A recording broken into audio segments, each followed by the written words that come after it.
Well, I'd ask you to start, but I know how that would go. You're not going to start, right? Nope. Never. Nope. Okay, well, I guess I'll start it. We got three big things we're going to jump into today. The first one we're going to jump into was the Evolution pay-per-view. What are your initial thoughts? Now that it's over, we've had a few days to digest it. What are your initial thoughts about it? I thought it was really good. Yeah, did you have a favorite part of the show? Probably the Becky Lynch and Charlotte Flair. Yeah, it was really good. I mean, that match would have held up to me on any show, not just that show. Like, that was as good. It was a good piece of storytelling. I really enjoyed it. Were you annoyed that that wasn't the main event? Yes. Why? I think that they deserved it more Okay. than Nikki and Ronda. I think that Becky and Charlotte Flair put on some great matches, and you knew that their match was going to be great. Yeah. You didn't necessarily know that Ronda and Nikki was going to have a good match. And they had a good match. Good, yeah, I liked it. It wasn't as good as Charlotte and Becky's, though. Yeah, I don't know if you saw on Twitter. I saw elsewhere, and somebody else posted it. But, Becky tweeted that Ronda had followed her on Twitter, and it said, Ronda Rousey has followed you. And then underneath of it, Becky wrote, she tried. Do you get it? She tried to follow her at the pay-per-view, but it wasn't enough. And then, I think it was a bad spot. It was a bad spot for Ronda. It was a bad spot for Nikki. Like, Becky's sort of the man, for lack of a better term right now, as far as the women goes. I mean, she's really killing it, really over. I imagine the merch, once she comes up with something that's really sort of clever, is gonna fly off the shelves. Like, she is it right now. Yeah. She's got it figured out. This new character turn, which didn't go the way that the company planned at all, but is working like magic. I thought it was great. Overall, I thought the entire pay-per-view was fun and good, and that's all you can ask for. Yeah. Was every match a 5-star match? No. But there were certainly elements of nostalgia. Yeah. There was elements of fun. There's elements of the future. I thought it was great. Yeah. Now, did you like the Mae Young Classic, even though we didn't get to watch any of the... To be honest, I was a little disappointed maybe in that match, because I know last year, like, Kira Sane and Baszler really had a fantastic finish to that whole tournament. I think these two girls... Toni Storm and I'm sorry, I don't remember the other Io, whatever it is. I don't know that they were given adequate time to tell their story. And if you're a good storyteller but not able to have adequate time, it's difficult to do what you need to do. But I don't know. A lot of people seem to think that this Toni Storm is going to be something special. I don't know enough about her. I've seen maybe 8 or 10 matches of her in my whole life, so I don't know enough about her. But I will say, like, the NXT title match was, wow, really good. So I think you had 3 really sort of great matches on the card, and that was the last 3 in a row. And then you had other matches that had a real fun nostalgia. If you can get a pay-per-view with 3 really great matches, that's a good show to me. Yeah. And I think that's what we got. I thought it, I'm hopeful that this becomes a regular type of a thing. It doesn't need to be, I'm not talking about yearly. I mean, why not every 4 months or something? Something different. So I liked it. I thought it was good. I have no big complaints coming out of it. I'm really curious about the decision to make the match for Survivor Series of Ronda Rousey and Becky Lynch. You have any thoughts on that one? I think it's not going to go so well for Ronda Rousey. Yeah, I don't think so either. Especially if Ronda wins. There's no upside to Ronda winning this, because the crowd is going to turn on Ronda. And if you want to keep Ronda a top babyface, she can't win this match clean. I don't think. I'm not saying that Becky needs to win the match. I'm just saying that maybe this is one where you don't need a finish, because I think it's bad booking. It's just my opinion. I just think it's bad booking. I know maybe, they're still trying to build toward Flair and Ronda, and Ronda beating Becky sort of hypothetically makes Ronda seem stronger, but, fans are smart. They know what the story is now. Yeah. And I think you're just, I think you're hurting Ronda in a lot of ways, where she's sort of in a pivotal moment right now. Fans could easily tip and turn on Ronda, and they Yeah. are a little bit. Yeah. So they've got to be smarter than throwing her in there with the anti-hero, Becky Lynch. I mean, that's a bad decision to me. Yeah. I just I don't know. I don't always understand what they're trying to accomplish, and sometimes I don't know that they understand what they're trying to accomplish. Yeah. Here is this plate of food. Doesn't matter if it's good or not. You have to eat it because it's the only plate of food available. So, and that's sort of what we get with wrestling sometimes. But overall, if you were going to give it a scale of 1 to 10, the pay-per-view, what would you give? 10 being the best, 1 being trash. An 8. Yeah, I agree. And I think going into it, maybe your expectations were certainly lower than that, Yeah. right? Mine were sort of in the 7 to 8 range. I was hopeful, and I got what I wanted. Yeah. I don't know what else to say. I didn't think much of Raw moving forward. I don't know if we have much to talk about that. In my opinion, there was not a lot of... No. The Dean Ambrose and Seth Rollins thing, where they did nothing, was sort of good. I enjoyed that. Beyond that, I mean, the Brock Lesnar stuff didn't do anything for me. Yeah. And there was no matches that really sort of stood out. But when we're Yeah. talking about matches, you brought it up last night when we were watching it. Smackdown seems to have much better matches. Yeah. Way better. Way better. I mean, we're going to talk more about it when we talk about the pay-per-view itself. But, I mean, the Daniel Bryan and AJ Styles match was magic. Yeah. I mean, it was really good. Yeah. The tag match Was really good. was really good.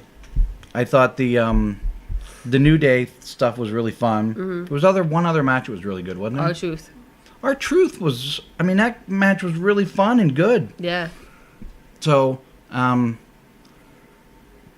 think we're starting to get back to what we talked about before. SmackDown is the better show. Now, why can't we have good matches like that on Raw? They have the talent there to do it. I don't know. Do you think maybe not adequate timing? They had 3 hours to kill. I don't know. But Maybe yeah, there's no just doubt. not pairing them correctly? I don't know. I mean, yeah, I don't know. But there's no doubt to me. You're right. SmackDown, as far as wrestling goes, is a better show. There's no Yeah. doubt about that. But what we did see, opening the card last night, was AJ Styles versus Daniel Bryan. Now, it was sort of speculated that Daniel Bryan was going to pull out of the pay-per-view this Friday. How do you feel about him and John Cena in particular pulling out of this upcoming pay-per-view?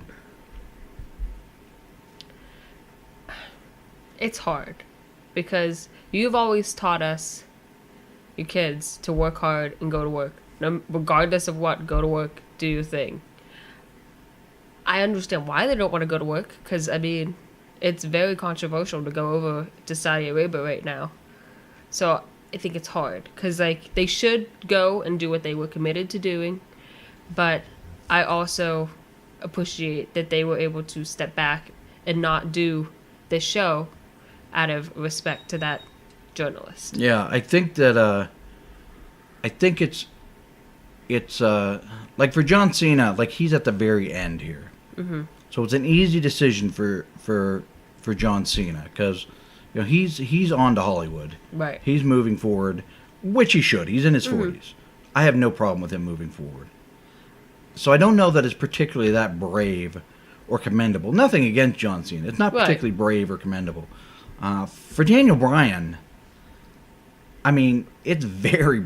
I mean, he really could have sabotaged his own career by not going there. Because this is what he does. I mean, he's a wrestler. He's not an actor. Right. So if WWE decides to punish him, take him off television or have him jobbing, he's got no recourse but to do that. Right. And I'm really, really curious to see what sort of long-term ramifications come out of Daniel Bryan making the decision to not go to this show because they really could sabotage his career until his contract comes up next summer. I don't think they will.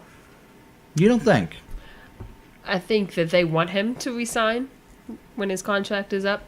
Because, I mean, if he doesn't resign, he's going to get a job somewhere else. People will pay for Daniel Bryan. Sure, he'll go to New Japan or Impact Wrestling or somewhere. Ring of Honor. Yeah, he'll wrestle, somewhere. Sure. But it's still, I mean, nothing against all those companies. but it's still not the show. Right. So, I don't know. I think that Vince thinks that his company is bigger than wrestlers, and he doesn't need maybe wrestlers as much as wrestlers need him. So I don't know. Time will tell. Time will tell. I think it's incredibly brave on his part. That's the best way. If the tables returned and say I was in that situation, I don't know that I could have made the same decision that Daniel Bryan did. And you can see there's a lot of guys that did not. I mean, they could have stood up the last time it came around and said this country is oppressing women. And there's no doubt that is happening. They could have done that, and nobody stood up and said no. Right. Now this situation with this reporter being murdered for talking negatively about Saudi Arabia, two guys sort of stood up and said no.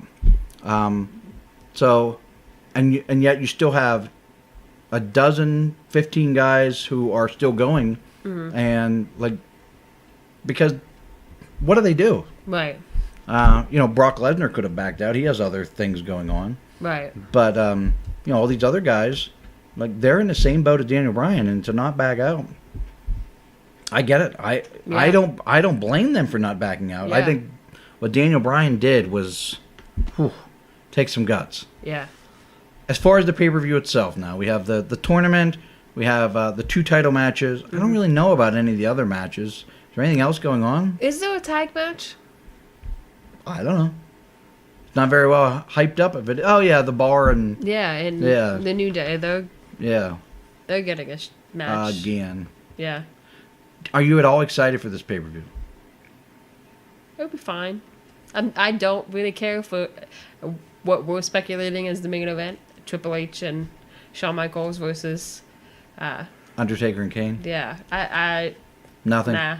Nothing. Yeah. I don't know. It doesn't feel like that great of a show to me. I don't know why. The time of day that it is, maybe just I don't know. And I don't think that there's anything if it's not a part of the already pre-programmed pay-per-views, I don't think that there's going to be any title changes. I think that it's just going to...